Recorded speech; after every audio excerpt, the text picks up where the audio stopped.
Steve-O. Big Q, what's the word, man? Hey, y'all already know what it is. Chicago Bears did their best to ruin everybody's weekend. We're going to talk about Tyreek Stevenson and the role that he played in that debacle of a loss yesterday. The Chicago Bulls had a bad weekend as well, but hopefully they can wash the taste of defeat out of their mouths tonight versus the Memphis Grizzlies. And any other Chicago sports news, we're going to talk about it right after the intro. All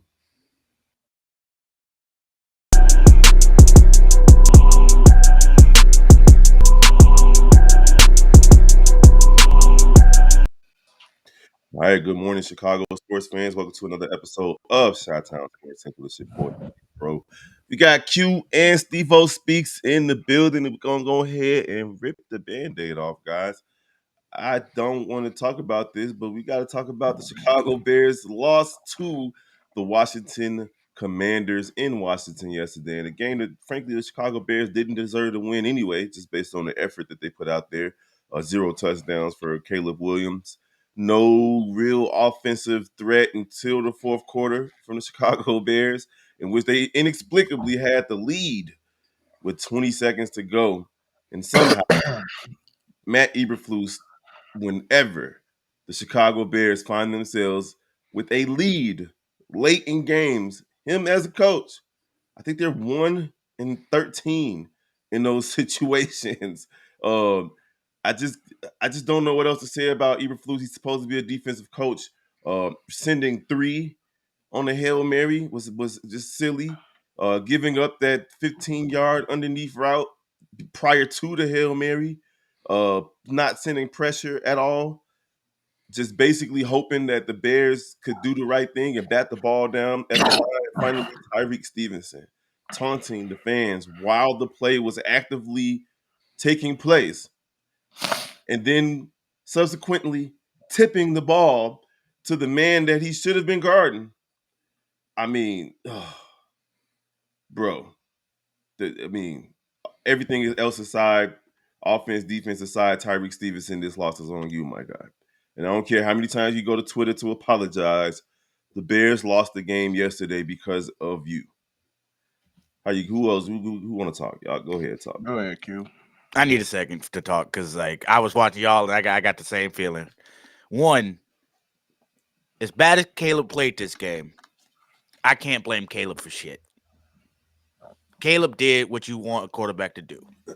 It got down to the most pressure cooked part of the game, and he performed. The man drove you down to the 1-yard line, 2 straight drives in a row.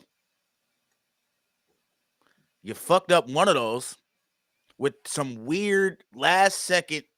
Oh, instead of doing the play that worked the last week 3 times, we going to play something different and try to do some weird high school pass it to a lineman to try to run the ball in. That would make no sense in the first place. So I can't blame him on that. Tyreek Stevenson, one, your apology don't matter. Because it wouldn't have happened if we didn't see the video. That tweet came out after the video came out. The video don't come out, he don't apologize. He gonna act like he didn't do it. If your girl cheat on you and say, "Oh, I'm sorry you caught me," like, cool, but you did it and you wouldn't have said nothing if I didn't find you out. So, I mean, that don't mean nothing. The Bears had one of those games where you had a chance to have a great story. You didn't play well. Your quarterback brought you back. He fought down the field. This was one of those games where the Bears get out and say, even when things don't go right, we have a team that in the crunch can make things happen. And the coach and a random player decided that they were too big for the game. Stevenson needs to sit next game. You a grown man getting paid this much money. You can't focus on a play. Like, what do? You didn't even do anything in the drive for you to celebrate. What you talking about? Like, I don't understand this team. I don't understand the coaching staff. I don't understand the decisions they make. It seems like they truly just try to see if they can do things instead of doing the things that we all know they should. You're trying to run the ball in with an offensive lineman in the game where your offense itself, like the regular players, weren't doing the things that they were supposed to be doing. And you get to the 1 inch line and decide this is the time to pull out one of the dumbest trick plays in NFL history. I'm tired of being on the wrong side of history as a Chicago Bears fan. I'm tired of having a lead with we can't lose this game amount of time on the clock and end up losing the game. Like, same thing happened last season with Detroit. You were up 2 touchdowns and you still lose that game in regulation. It happened with Denver. You, you put up 28 points in the first half of that game and lose that one. Like, at some point, you got to look at yourself as a GM and this. I don't understand how you move on from Justin Fields and keep Eberflus as the coach. I never understood that decision. Like, you put all of it on Justin Fields like it was just his fault. I don't see how you see actual competent offensive coordinators available and choose the one that you chose.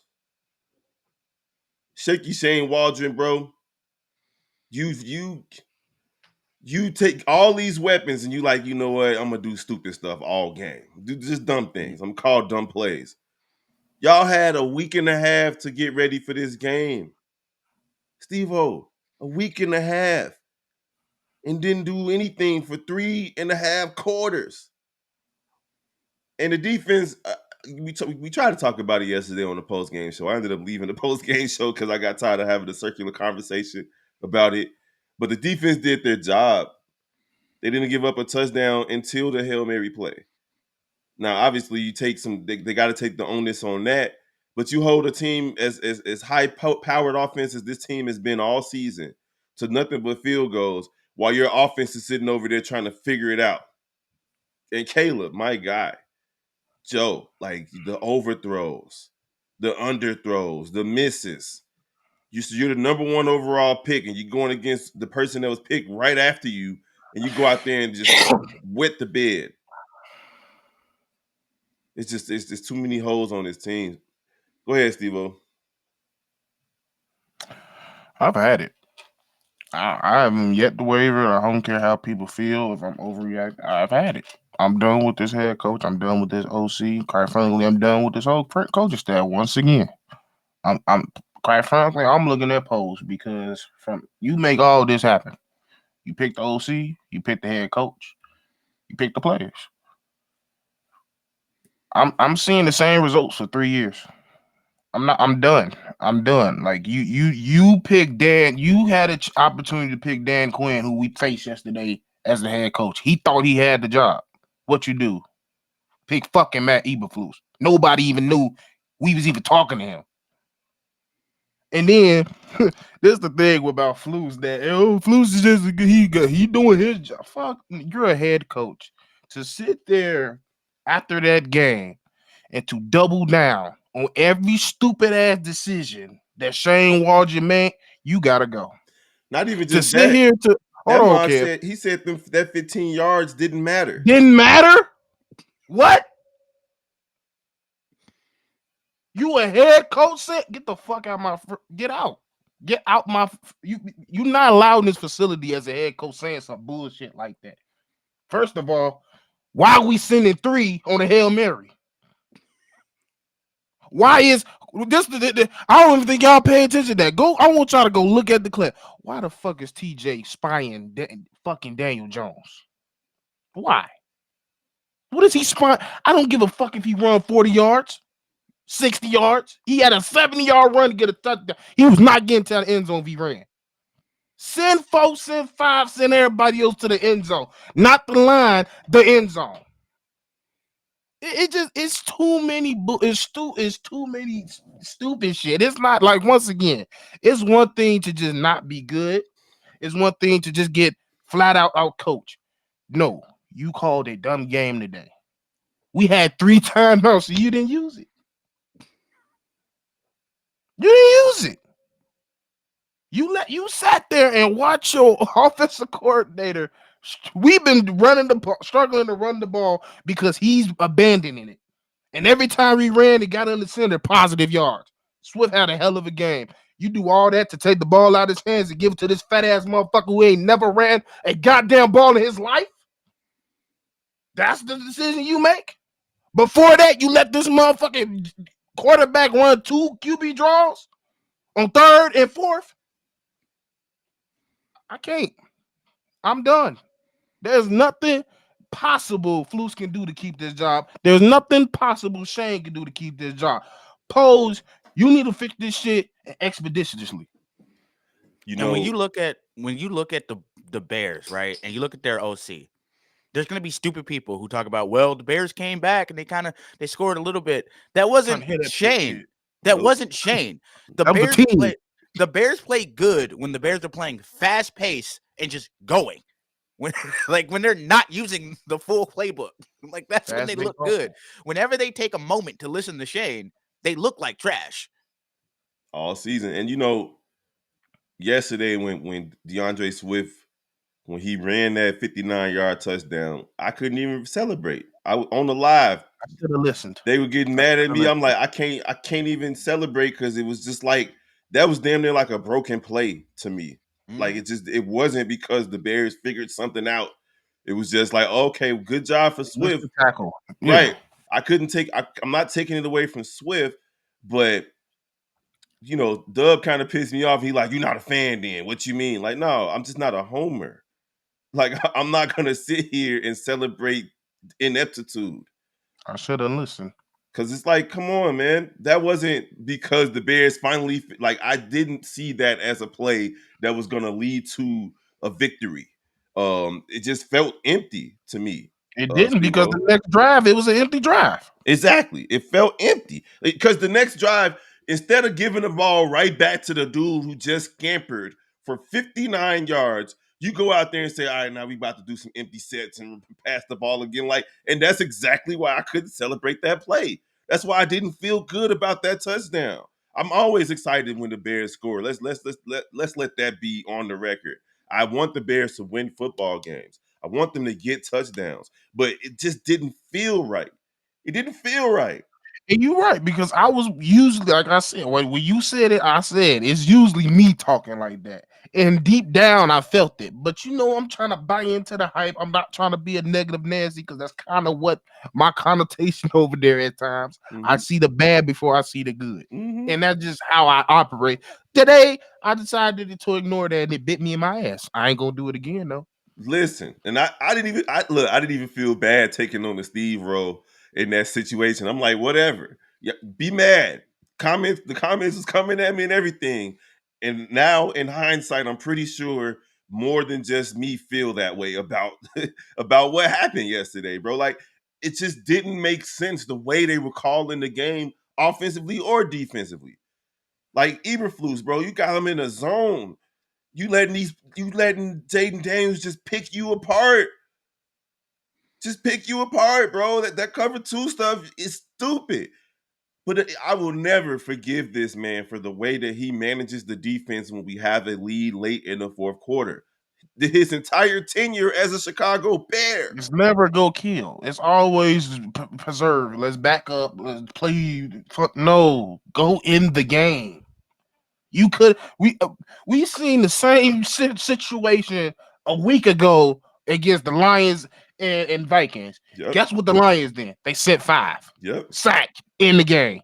Yep. That's what you do. Like, you don't give them an opportunity to scan the field, stand back there and pay it. Because they ain't going to call nothing. We know that. That's just dumb. You get paid millions of dollars to do things that I wouldn't even do on Madden.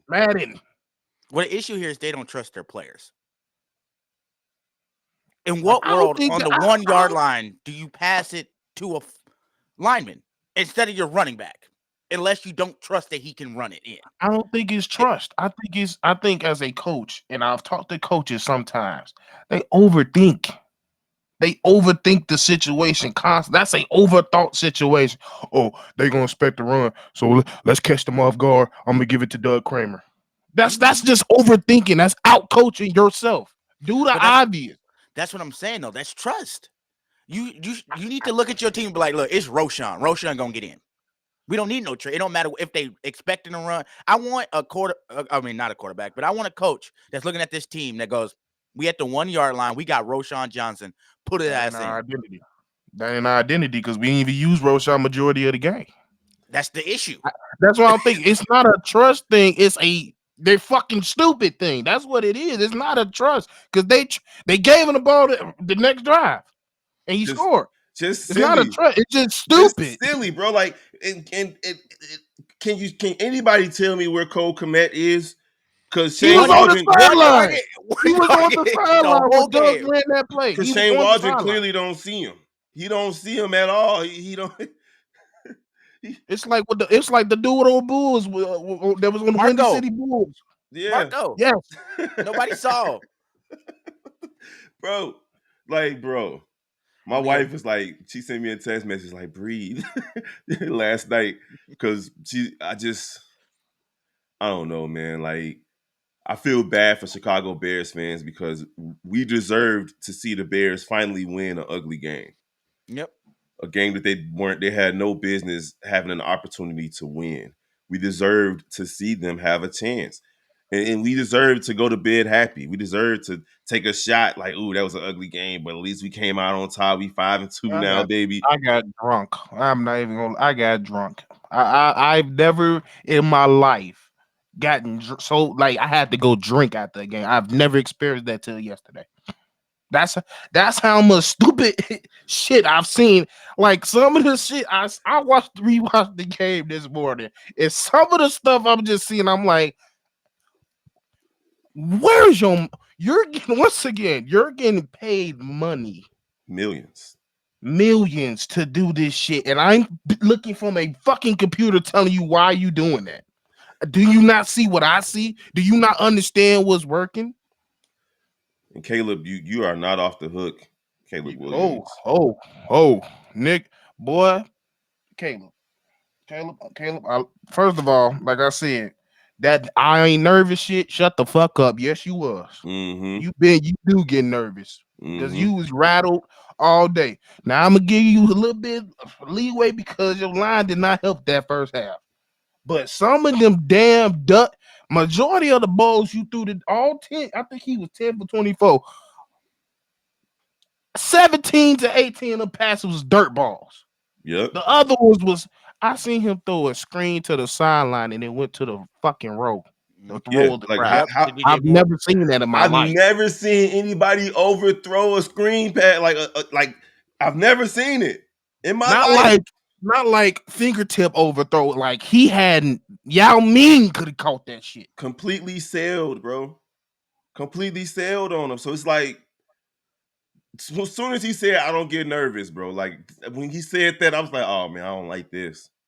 I don't like this. Like that's not some stuff that you say, Joe, because that's gonna come back to haunt you every time you look nervous now. Like that's dumb. That's a dumb thing to say. That was probably the most light-skinned stuff that he ever said, bro. Like that's Q. From the light-skinned dude, that was stupid. I get nervous. That's a human emotion. Like that's just like to be like that's one of those moments where you just look at somebody and go, so you just don't experience what normal humans experience. Like, right? You a cyborg, my guy? You from Skynet? Aaron Rodgers get nervous. But you don't. Tom Brady get nervous. Tom Brady said his shit be a knots for the game, but you just different. You think Michael Jordan didn't get nervous? Like people just like the greatest players ever get nervous, but you don't. I've never been nervous since high school. Fuck out of here. Well, your high school team was there. They saw how nervous your bitch ass was. I'm not even gonna lie to you. Yeah. And if you look at it, the worst part is even though you got to give him a little bit of credit for fighting back in the end. Facts, because we're not used to that. Because that pass to DJ was great, but the pass to Allen with the pass interference, there was no chance Keenan was catching that ball. Nope, even if he was free. That was 100% Keenan. That was 100% Keenan being a vet. Yeah, he's gonna get credit for that, just for the throw. I wish they would say that, though. Good luck. But the fact is, that was a terrible throw. Yep. But what is funny, Caleb gets credit for that fumble. Yeah. He He does. did because he I know, gave but him like the ball in his fucking. if I'm Caleb, I'm looking at my coach like this is why you don't call this stupid ass play. Or Yeah, if same thing. Yeah, that's facts, but you also don't just throw the ball into his face. chest. You put it in his stomach. They all put it in the belly. Put it in the belly, not the chest. It And wasn't once even a again, handoff. He just I'm made like with a you, toss. but I'm with you too. But I bet it's the same thing, nigga. You kill an audible any other goddamn play. Right. Why you didn't audible that? Like, nah, we're not doing this. If You you watch, already did one stupid ass check when you did a screen with no blocking to DJ Moore. That got to be the dumbest pass in your fucking history of QB. can we I've also never talk seen a about QB do that. why does he keep giving Keenan screens? When is it working? Or DJ Moore. It's just like it never works. They never work. Because it can work. You just gotta do it at the right time, and you gotta Right. set it up. But we don't set know it how up. to do that. So like the last like 5 times they've thrown the ball on a screen to DJ Moore. There's a defender right there. Yep. And he just gets sacked. I mean, not sacked, but he gets hit for a loss every time. Every You single think time. you'd be like, let's not throw this ever again until we work it out, until we find a way to get you a couple yards. But what they think is they're gonna pass it and he's gonna break 3 tackles and somehow get loose. Like it's the weird thought process of this team of like, And then I'm gonna bring this up, and this is not even a shot to say like I lost confidence in Kalen because I haven't. Yeah, you gonna have a bad game, but it just comes back to a situation when I had this conversation with a lot of people on Bears channel on Twitter, and I was like, the same shit y'all getting mad at Justin do. Caleb doing the same shit in college, and if he come here, he's going to do the same shit. Oh no, bro, he can read, he a great interpretation thrower. Da da da da da. I can't tell you how many reads he missed last night. Mm-hmm. Especially in that first half. Now, I'll give you a little leeway because, like I said, when Korean first came in the game, it was ballroom blitz. It was fucking Russian roulette. But at the end of the day, bro, I can't. I don't know. I don't know what this team though, bro. I just don't. Like, I don't know how you keep. This is a loss and a performance that demoralizes a season. Mm-hmm. Like this is like you, coach. You probably just lost your locker room. Mm-hmm. and right before the hardest schedule you're gonna have too. Yep. Like this was the game that was like, oh yeah, we most likely got a chance to win this. Mm-hmm. And every week it's gonna get worse and worse over and over again. You got literally 2 weeks to get your shit out. Because after them 2 weeks, it's hellfire and brimstone. It's always hellfire and brimstone when you're a Bears fan. And that's how I know you're young, Steve-O, because you said it's the first time you had to go drink after the game. I've done that several times in my lifespan. it's just... I could have said the double dunk, but the double dunk, I seen it coming. Yeah. So we I all saw that prepared coming. myself. I prepared myself. So it he did it 5 times in the season. So but that's just because you are stupid and you didn't fire a clearly trash kicker. When you have talent and you can't explain why you're calling dumb shit, that's what make me go drink. Because it's like, now we first it was the talent. Now we can't get the coaching situation. We still can't get the coaching situation right. Yeah, it's rough, bro. It's rough being a Bears fan right now. We can sit here and talk for 2 more hours about the frustrations surrounding the Chicago Bears, but it is what it is, man. At this point, it's just be beating a dead horse. So we'll if you want to hear anything else about the Chicago Bears, head on over to Chicago Bears Central. Of course, I know Hayes is gonna have a lot to say about this. Bobby C. Dub, the mailbag gonna be crazy this week, y'all. It's gonna be crazy. So tonight, Chicago Bulls are looking to get into the win column. They didn't do well against the Oklahoma City Thunder, to say the least. Like they shot so poorly that I feel like we could have suited up and played against OKC on Saturday night. I think we could have. Oh yeah. Because they hit 23s, 21 threes the game prior to that, and then followed it up with just a clunker. A straight clunker. Say that again. Yeah, 15. And they shot over 50. Yeah, they Yeah, shot. but I was saying they shot 15-3, but they shot 53. Yeah. Yeah, which and is a whopping, what's that, 28.3%. and here's the thing. Oklahoma City was 8 for 40 from 3. Yep, 20%. That's ridiculous, bro. And you still lost by 20. You still lost by 20 because Patrick Williams was 1 for 8 with 3 points. Kobe White was 3 for 12 with 9 points. Zach LaVine had 7 turnovers. Again, bro. The best shooters on the Bulls team that game were Josh Giddey and Vooch. Yeah. And Julian Phillips came in and provided some punch. But we got to talk about the elephant in the room. Ayo Dosunmu has been ass this entire season. Mm-hmm. Not just that game, the entire season. He's averaging 4.3 points, 4.7 rebounds, 4.7 assists on 24% from the field. We're talking about Ayo, who last season was getting to the basket at will. He was a one-man fast break. We called him all last year. And he shot, 40% from 3? I mean, it's only 3 games. It's a small sample size, but Ayo going to have to figure something out because I did not expect him to regress at this level. Like, I expected him to take a step forward this season, especially with Caruso gone, especially with DeRozan gone. There's no way these numbers should be this paltry from a guy that's a focal point in your bench rotation. That might be the issue now. DeMar and Caruso are gone. We looking at him for it. Remember, when Iowa got put in the starting lineup, one of the big things was maybe it's too much pressure. Maybe it's better to have him on the bench.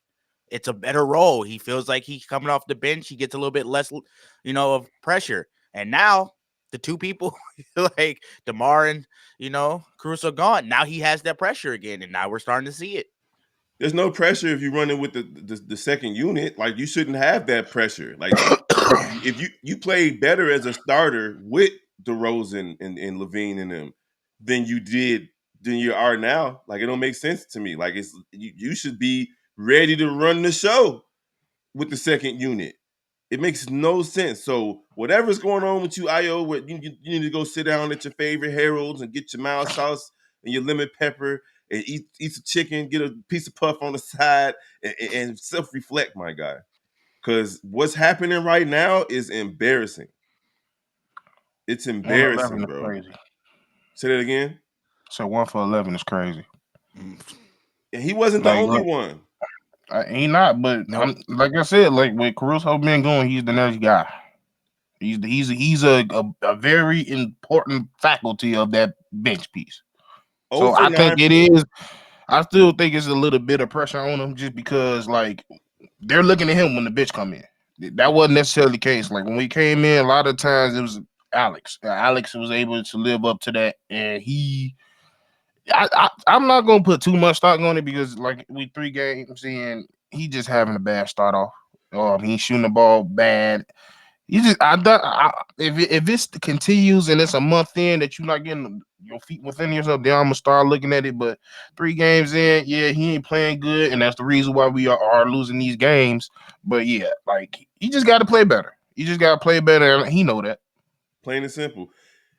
Kobe White.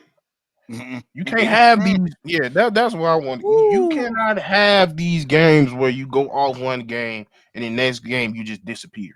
That cannot happen. Well, and you just can't be a starter. Right. And he's a starter, and not even a starter. You're a vital piece to this core. You're a leader on this team, quite frankly. Mm-hmm. And the thing is, for him to work on this game so much, and still for these games that he has bad games, it's just because he's relying on that 3 way too much. If you 0 for 9, once you about 0 for 5, motherfucker, get your fast ass to the lane. You done worked on that handle for what? Stop. You like, that's my thing. Like, that's my problem with the young generation. Are you really working your handles just to get that stupid ass step back off all the time? Did you not work on it to get to the lane, to get a dribble pull up, a side step, mid range? You can get past most people to the lane. Listen, That's not cool. Zach has the same fucking problem. Just want to shoot all day. Get to the lane. Zach can't get to the lane. He dribble off his foot, dribble off his knee. Because he keep fucking doing this shit all day, and they know what's coming. Just dumb. Zach gotta have the worst handles in NBA. And And as a shooting guard, yes. There was a play where he lost the ball and just watched it roll. Didn't try to go get it. He just watched it. Thank you. And that brings me to my biggest issue with this team. 26 turnovers. It's Zach. Not even that. It's Zach and Kobe. Zach and Kobe get paid millions of dollars, and they act like high school fucking players. If the game's not going well, you can clearly see on their face they are done. Kobe out here just whenever he misses a shot, like what? You are a grown man. Like been in the league for years. Like he still does it. Like it's crazy. And Zach, like in that play, oh, it went wrong. I'm not gonna play defense. When he thought he got fouled, the whole team running back on defense, he literally did not pass half court, complaining and screaming at the referee. But it's not like OKC had a great game, but they put up and they need to. They put up 107 shots to the Chicago Bulls 92 shots because we turned it over 26 times. 26 possessions of not getting a shot up. And the worst part is most of our turnovers aren't forced. Nope. Just bad passes, dribbling off foots, throwing the ball in the air when you clap. I don't understand. And then that's a reflection of your head coach because that's been a problem ever since he's been here. Mm-hmm. You cannot say at one time that we run a real oil team where a lot of those games we go mistake free. That's not in Billy Donovan's cat. That don't happen under him. The game that they won, and that's the main reason why I didn't want him here. But he got this undisclosed contract, but we don't know when the fuck he's done. So they took care of the ball versus the Bucks, and they was on the road for that one. But that was last year. They always play hard against the Bucks, but they played like we said. Are they gonna come in this game and play the same way? They didn't. They are playing basketball every year. They're playing basketball right now like they did before they traded for DeMar and Caruso.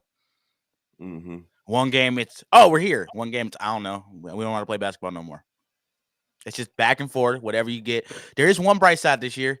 Zach isn't screaming AO every time he goes to the rim. Yeah, because he's giving the ball to the other team. So tonight they playing against the Memphis Grizzlies. We get to see Zach Edey in action. We get to see Ja Morant, who's returning from injury. G.G. Jackson is still out though. Is Jaren Jackson Jr. Jaren Jackson Jr. He usually plays really well against the Chicago Bulls. Mm-hmm. It's going to be an interesting game tonight.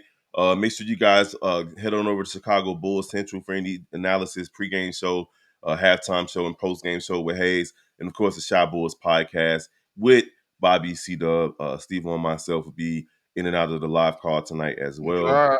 Ja will be a game-time decision with a thigh injury. Okay. Okay. Yeah, I was listening to the injuries. They didn't have him on there, but it's good to know that. But it don't matter.